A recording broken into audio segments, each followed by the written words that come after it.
Katie, Custom Woodworking. I'm Kevin Update.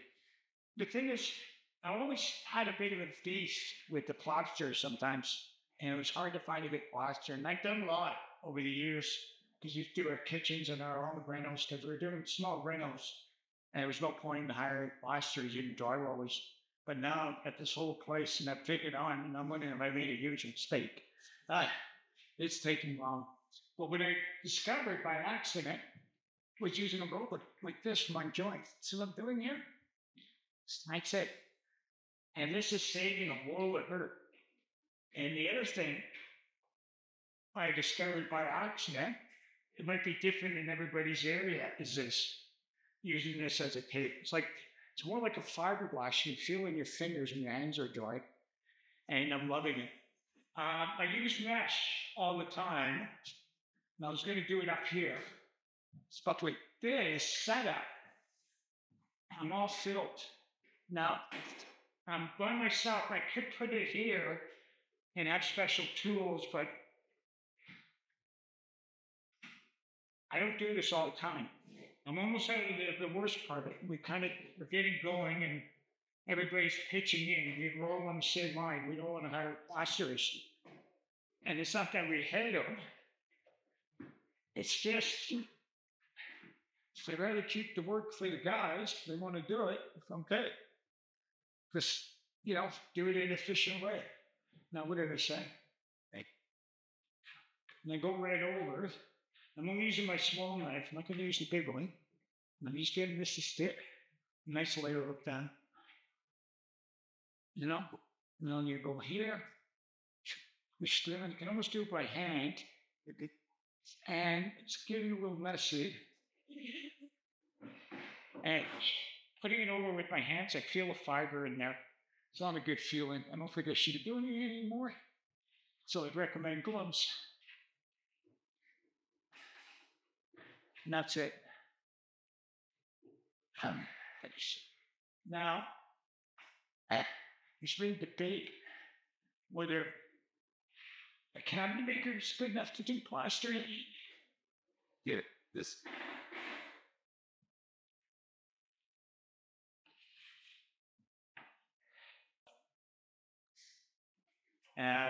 Trying to do some wood shot. I'm kind of like the old school. I saw a lot down in Montreal, and these guys were artists back then. We had like wheelbarrow school, and they just give it.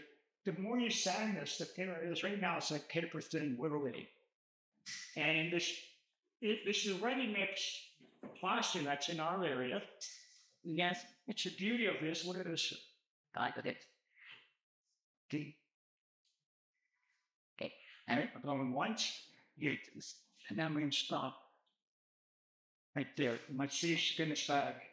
I'm going to walk away. And then that's all there is to that joint. I got a little bit of sag right there. You can see it right there, and I'm going to get it next time. And then that's it. And then that's the beauty of these knives. See, guys do with trowels. The trowels are a little harder. I've done it. And then I'll just come here. I got this built up too. Straight. Now, that's why I like to have my two knives. I always hate the trowel, and I hate carrying this stupid thing around. I'm just going to load it up. You add a little water. Sometimes too much is not good. And just ever so slightly thin line. What I'm trying to do, pick that out.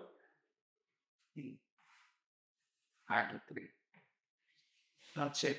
The hard work is done. Usually when you get to this stage, you're so frustrated because it's taking forever. But now this is it. You can go here. Some guys say, well, I give one coat. I'm more likely to give two coats like this. I can get this all day long. They're not. And that's it. It's all good, but it's how much I'll load it up. This plaster is amazing. I know in each area, I've seen some of the videos. I was getting a refresh at course on some of the plastering. And I have seen it. And I'm going to show one quick surprise. It's for the what's. I have a little concrete mixed in. Period thin air. Like that. magic. This stuff is amazing. If you haven't worked with it,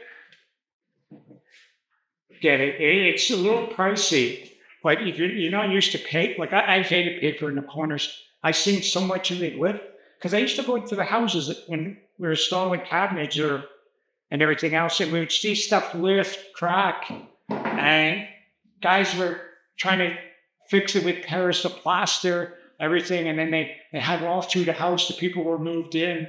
The people weren't happy. All you have to do is to the inside like this. And there's like a metal in here, and it has the same material as this. It's like look at the fiberglass. This doesn't go through. And you can see, like, you got your plaster all the way through. Where the tape, you get too much water. Like there, I'm just making a point.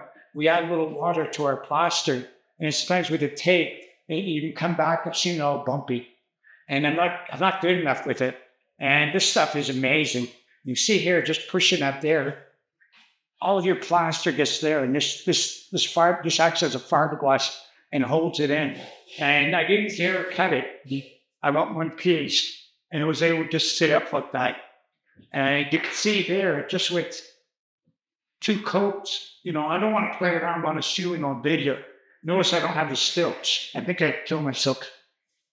But that's it. So I can go here with our setup, and then just slide the dimensionally kind of leading me to course. So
do those coats.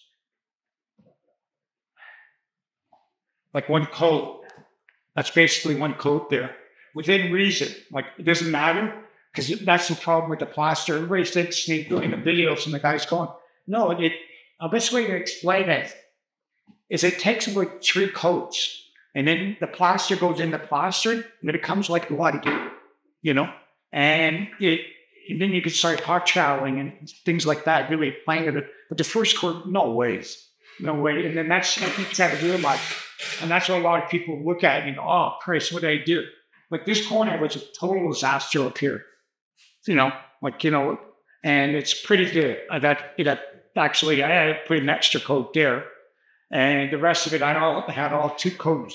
I remember taking 2 coats, and you go sharp those corners up. Almost perfect. Might not be explicit 90, but it shows how it looks like one. So for those that subscribe, thank you. I go there. The few things you need as we're actually doing the whole house. We have some people that help. We say, what took you so long on the house? Okay. Well, I'm there. What? I said, that's the look. Looks better. Look at the old videos, and we'll have a chin chat after. So Prince had the opportunity to go through, and he's learning at the end, but he's telling and so I expect everybody to be born with the knowledge, isn't it? So thank you, Prince. Carter. Yeah, thank you. And please subscribe. Carter's doing well. We just leave him among us here. We don't talk to him. Okay.